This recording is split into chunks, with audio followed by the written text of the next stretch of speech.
قالوا يا موسى إنا لن ندخلها أبدا ما داموا فيها فاذهب أنت وربك فقاتلا إنا هاهنا قاعدون.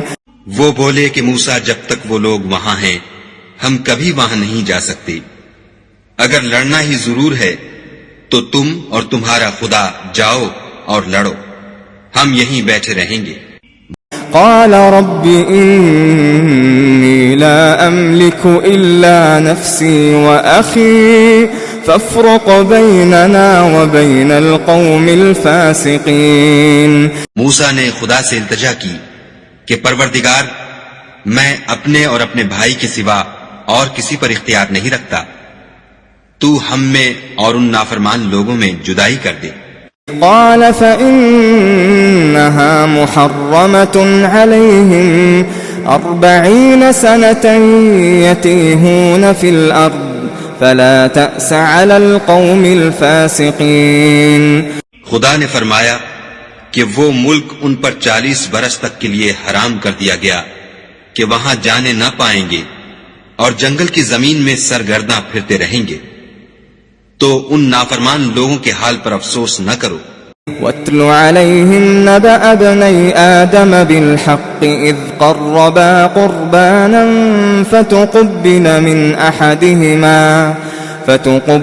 من أحدهما ولم يتقبل من الآخر قال لأقتلنك قال إنما يتقبل الله من المتقين. اور اے محمد صلی اللہ علیہ وآلہ وسلم ان کو آدم کے 2 بیٹوں حابیل اور قابیل کے حالات جو بالکل سچے ہیں پڑھ کر سنا دو کہ جب ان دونوں نے خدا کی جناب میں کچھ نیازیں چڑھائیں تو ایک کی نیاز تو قبول ہو گئی اور دوسرے کی قبول نہ ہوئی.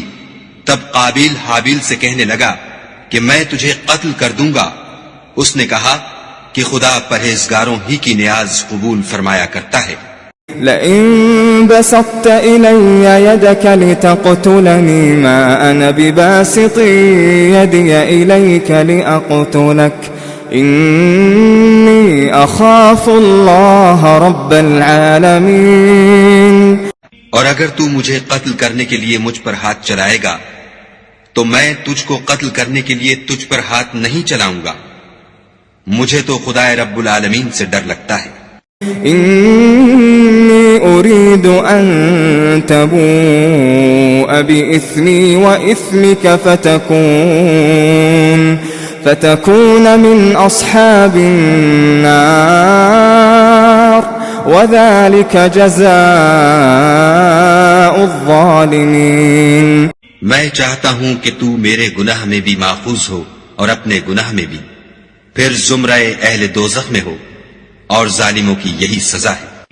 فطوعت له نفسه قتل أخيه فقتله فأصبح من الخاسرين.